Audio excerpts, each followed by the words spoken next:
In this video, I would like to give you an overview of ketogenic diets and other ketone strategies you can use. So there's really a wide range of what would be considered a ketogenic diet. So for example, if you simply add some coconut and MCT oil to your diet one or more times a day, you will be in ketosis for a little bit. And this would be considered a level of mild nutritional ketosis. If you eat coconut and or MCT oil at each meal, you will build on that, and you could potentially be in ketosis to a mild degree most of the time. At the other end of the spectrum, with levels reaching possibly 5 to 10 times higher of ketones, there is the classic ketogenic diet, and that has been around for nearly 100 years, used to treat drug-resistant epilepsy. And this has mainly been successful in children and some adults who have not responded to any kind of medication and are, basically continuing to have seizures. So, people in that situation could potentially benefit from the classic ketogenic diet. And this is a very high fat diet. It is at least 85 to 90% fat, very minimal amount of carbohydrate, usually no more than 10 or 12 grams a day, and just enough protein to maintain muscle mass or to help grow if this is a child. This was discovered around 1921 and shown to be very beneficial to many people with epilepsy, but not everyone.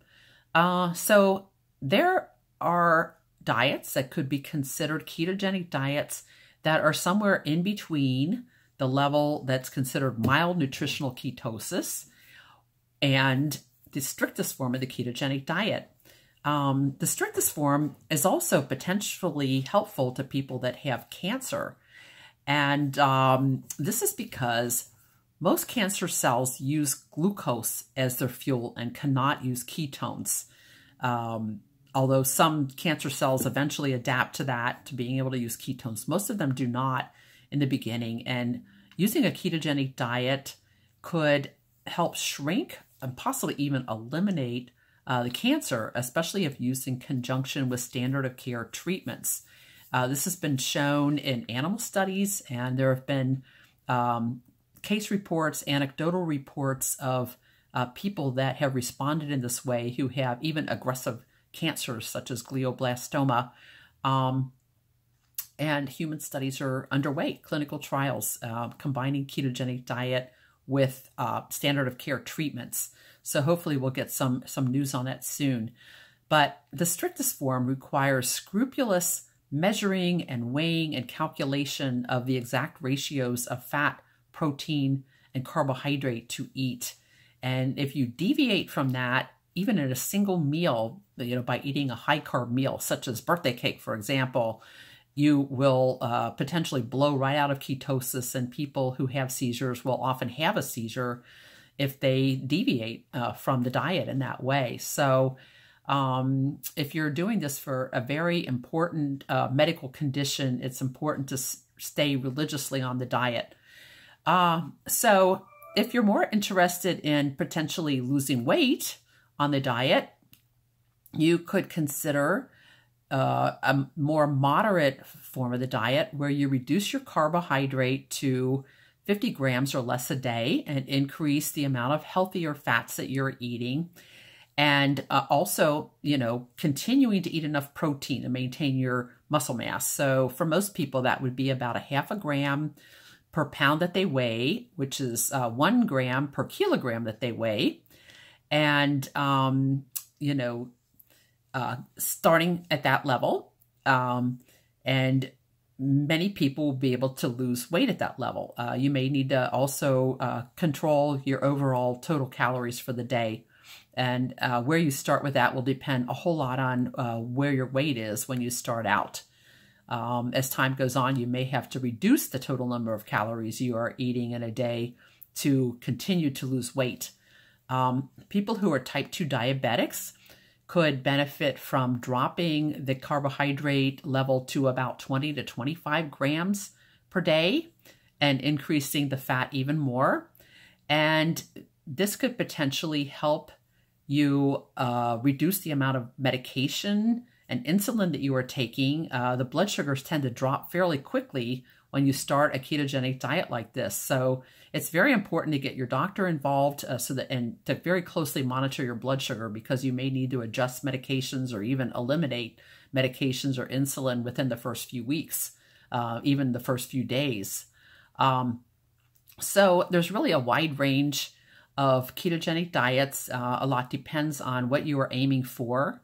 If, for example, you have an elderly loved one, or you are worried about memory impairment yourself, you might go for mild to moderate nutritional ketosis and, start by adding MCT and coconut oil to the diet, eliminating sugary drinks and simple sugars from the diet, eating more unrefined grains, and eating, more healthy fats, and just basically overall reducing your carbohydrate intake. And, this could go a long way, along with adding coconut and MCT oil to the diet to provide some fuel as ketones to your brain and derive the benefits from that.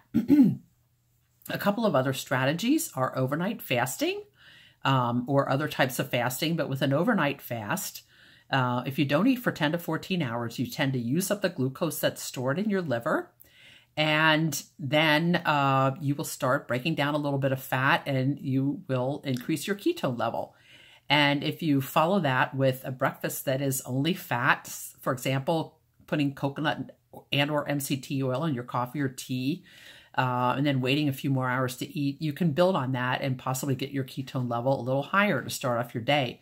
There are fasts at the other end of the spectrum. I think, for example, the Prove It has what they call the 60-hour keto reboot. So this is a 60-hour fast during which you take only liquids that mainly consist of water and ketone drinks, such as their Keto Max, ketone salts, bone broth that contains ketones, keto teas, and that type of thing.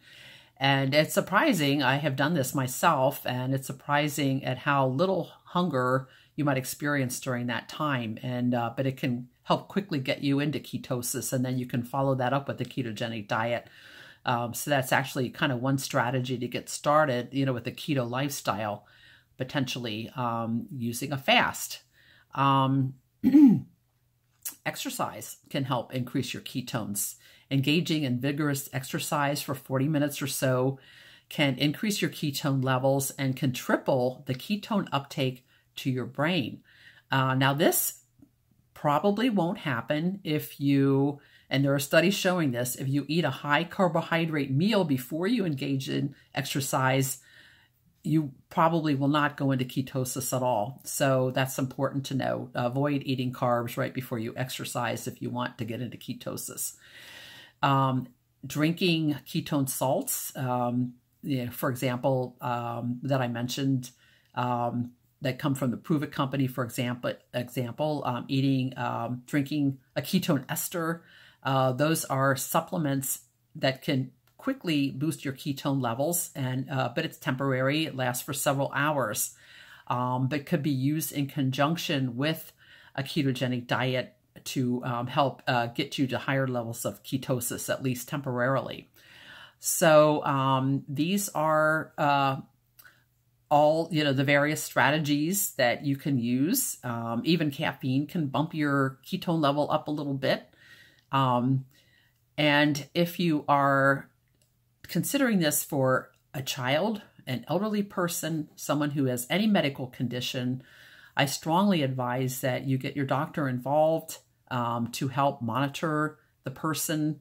And if you are pregnant or breastfeeding, you are naturally in ketosis already. There are not any good studies looking at whether there may be a negative effect on the fetus or the developing infant. So I strongly recommend that you avoid a ketogenic diet or any kind of ketone supplements while you are pregnant or breastfeeding. The only exception I can think of is someone who is already on a ketogenic diet for epilepsy and under the strict supervision of their doctor, because you don't want to, since you're already in ketosis, adding a ketogenic diet or ketone supplements could actually throw you into ketoacidosis. So you have to be very worried about that. So I don't recommend that for pregnant or breastfeeding women. What I suggest instead is that you eat a whole food diet with unrefined whole grains as your main carbohydrates, vegetables, that type of thing. Stay away from sugary drinks and simple sugars and obviously starchy foods. Reduce the portions of those. Don't eliminate them completely, but just maybe eat smaller portions to control your carbohydrate intake, but without getting into the strict ketogenic range. So those are strategies and ideas that you can use to help you think about where you might want to go with the keto lifestyle. And I hope you find all of this information helpful. There is much more detail in my new book, The Complete Book of Ketones, from Turner Publishing, out February 19th of 2019.